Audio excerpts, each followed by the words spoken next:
Hello and welcome to Varn Vlog. Now, I am still working on that Third Worldist series. It's involving a lot more research than I initially thought. Just like when I started the nailing it down slash theorizing it with a hammer series about 5 years ago on imperialism, and never finished it because I discovered at least 6 theories of imperialism that were Marxist. Underdevelopment theory, overexploitation theory, third worldism, the simple form, third worldism, the more complicated form, world systems, third worldism, um, legal leverage theories, and John E. Smith, et cetera, et cetera, et cetera, when it came to imperialism. Um, so it was almost more than I could bite off. I've at least found 4 different third worldist theories. The more classical one by the Marxist, the Marxist internationalist Maoist movement, uh, which got manifested in the LLCC. But there's also Samir Amin and Arrighi Emanuel's underdevelopment theory. There are over extraction theories. So it's going to take me a little while. Plus, three worlds theory and third worldism may not even actually be the same thing. So we'll come back to that. I am ever going to make a systemic point, and it's one that is going to make a lot of people uncomfortable. People may know that recently I joined the Democratic Socialists of America, and I tend to fluctuate around 2 caucuses, Reform and Revolution and Marxist Unity Group, and I have some fondness for the Liberation Caucuses. And Red Star's okay, I guess. And so is Communist Caucus. So there's lots of different ideological subformations in the DSA. I am uncaucused as of right now because I'm just in the organization. But I joined the organization to argue with a lot of people about Mamdani.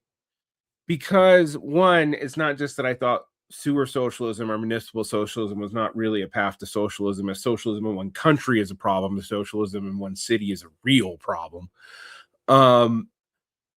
It's that the reason why it's a problem is more interesting to me.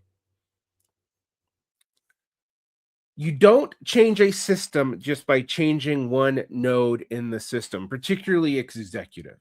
If anything, I agree with the Marxist Unity Group and with classical revolutionary social democracy and early Marxist-Leninism that the legislature are the representatives of the councils of the people were actually more functionally important than the executive, because the executive oversees and decides on issues in governance. But in theory, the legislative part of the government and most parliamentary and congressional systems is actually what lays the groundwork for the structure of government. And if you want to get to a system, you get to its structure. I mean, my critiques of the DSA, when I have made them, have not just been about their reliance on the Democratic Party, which is going to come to play here, but also that they are structured in a way that has a very strong national and very independent locals, with basically paraformal organizations like caucuses being the regional connectivity for most chapters to the national. And given that the national is mostly located, I think something like almost 10% is located in New York City alone, which is a historical stronghold of the DSA going back to the 1980s. And while a lot of people feel like the organization completely changed in 2015, its fundamental structures have not. And just like there's been a lot of frustration with Mamdani and possible DSA electeds, there's been 2 DSA electeds that it looks like Mamdani has had a hand in scuttling. But DSA elected candidates that Mamdani's had like a hand in scuttling, except one of them isn't actually a DSA elected candidate. The challenger to Hakeem Jeffries was a new member to the DSA who did not get the endorsement of his chapter. But Villiers, who was running against Brad Lander, is a more complicated question. And it very much looks like Mamdani made a backroom deal to get Aviles to back out of the race. Now, a lot of DSAers feel that Aviles could have run that seat because she had a strong local ground game and a lot of support in the community, although superficially, Lander was a national candidate in the sense that even though he was a New York municipal candidate, he had received national name recognition from opposition to ICE and from endorsing Mamdani in the mayoral race, which means also that there was more backroom deals likely to happen here. Now, I'm not here to say one way or the other where Mamdani's backroom deal makes electoral sense. I don't live in New York and don't have a good sense of the ground game and if the polls are actually representative. But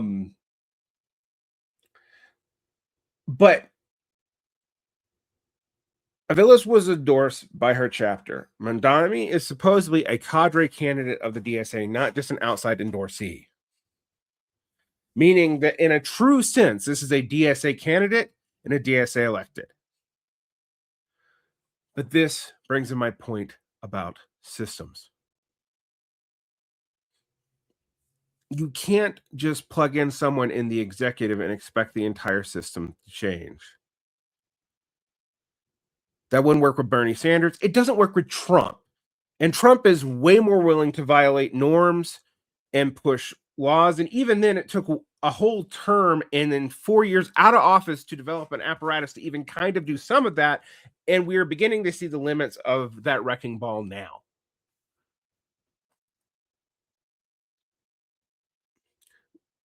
You don't change a system just by changing its executive.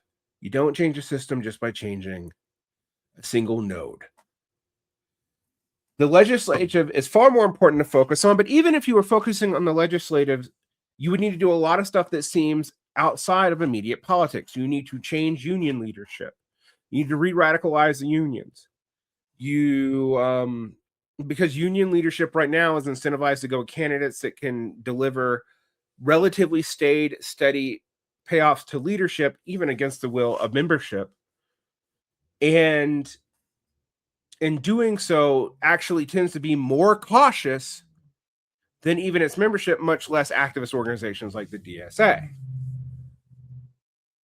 So you need to change those structures as well. Left populism is not even the Popular Front. And the Popular Front has very little long-term success. It has a strategy of short-term success.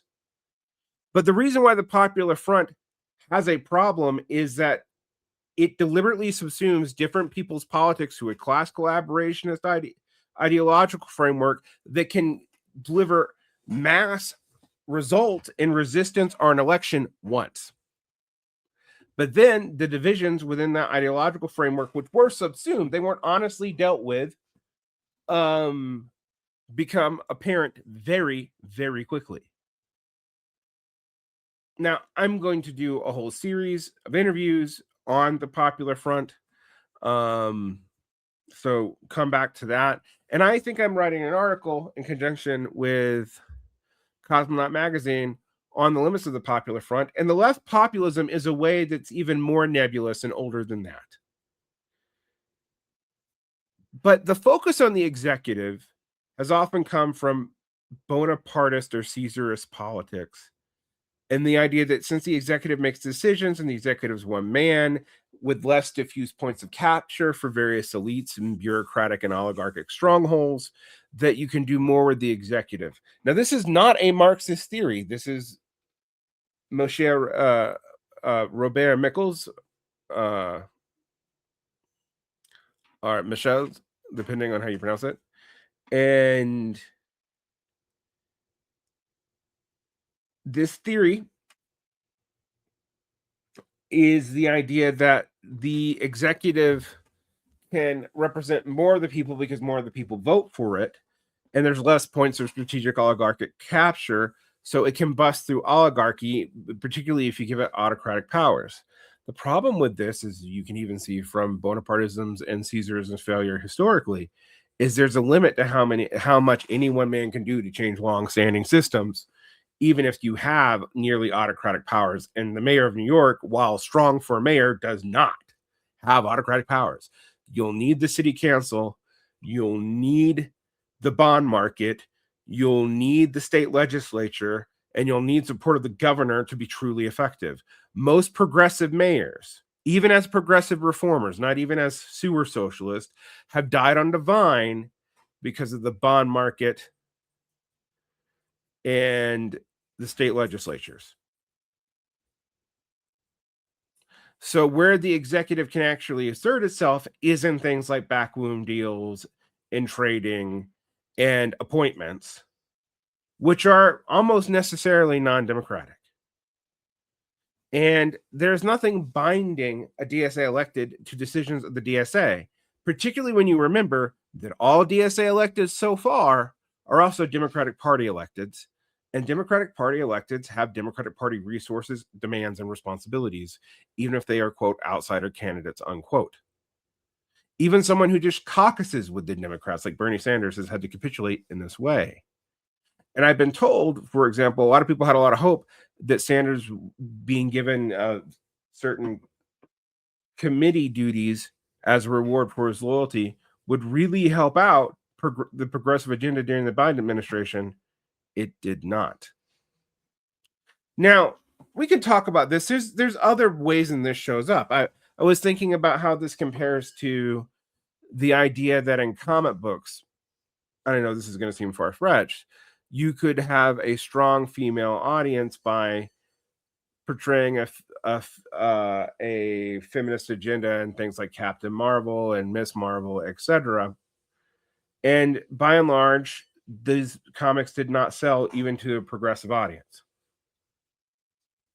because it was just changing one point in the node. It was changing not even the genre. It was trying to insert politics into a genre that has always been politicized, but politicized in very specific ways that reflected the society it was marketing to, not trying to change it.